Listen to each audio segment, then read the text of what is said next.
Romance of the Three Kingdoms. Introduction.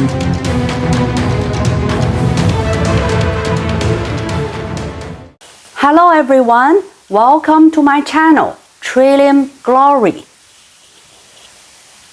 From today on, I want to tell you a long story from a fantastic Chinese book, Romance of the Three Kingdoms. Some of you might have heard of it or know some of the stories in it through other channels. Let me take a guess. Through video games? That's right. I promise you, you have heard of the name of the characters. Now through my channel, you're going to know what had happened to make them so famous. If you are completely new to the book, it doesn't matter. No matter what, we can all read it through together and appreciate the wisdom and talents in it. Here are some reasons I use Trillium Glory as the name of my channel. I see so many similarities between the flower of Trillium and the series of videos that I'm going to make and present to you. You might know that planting trillium flowers requires a lot of patience. The seeds need a freezing period, and it takes 2 winters for the seeds to germinate into plants. During the first winter, only the roots grow, and after the second winter, they sprout and grow leaves, and then they must wait another 5 years before they bloom, and some of them might never be successful. Similarly, working on this book, originally in modern Asian Chinese language, the hardship of my comprehension, the translation into proper English, the video shooting, the editing, and the illustration of the relationship between people, geographic locations of different cities, regions, and how the Asian leaders used strategies to win their battles in wisdom and strength, plus my fears of destroying the beauties in this world-famous book, also need patience and tolerance from myself and yours. 3 is the magic number with trilliums. The tree in Latin word trillium means 3, referring to the plant's 3 leaves, 3 petals, and 3 pollen Stigmas. in the flower. In this book, we have 3 heroes from the beginning, then the 3 founders who formed 3 kingdoms, and all the stories happened during the 3 generations, around about 100 years. If you pick a trillium blossom, the plant may never survive. Although trillium is a perennial plant, it's very fragile. The trillium blossoms for a few weeks in the early spring before the tree grows leaves so it can get more sunlight. During this time, it collects all the nutrition it needs to survive until the following year. If you pick the blossom in spring, the plant won't be able to collect sunlight and nutrition, and it may take years to recover, or it may never recover. The seeds of the trillium are mainly distributed by ants. They eat the nutrition in the seeds and then carry them back to their nests. Some seeds eventually germinate and sprout into new plants.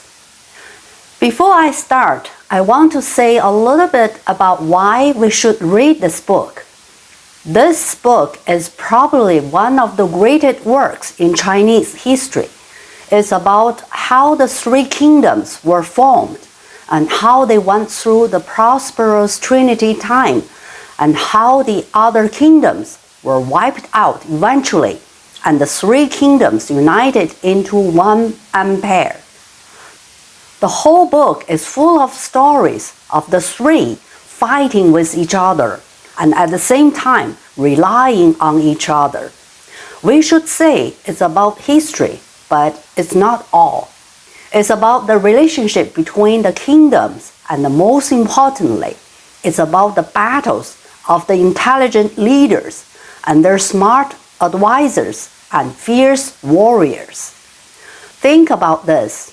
In ancient time, there were no modern weapons. It's all about military techniques, strategy.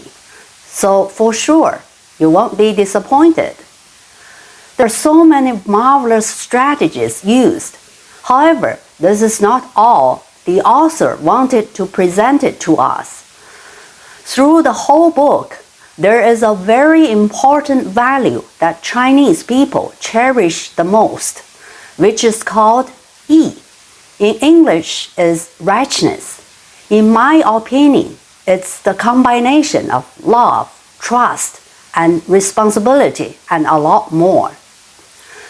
It's extremely important and valued by Chinese people, which is presented through the filial piety to parents, friendship between people, brotherhood feelings, loyalty to the country, love of families. In today's world, people value materialized stuff a lot.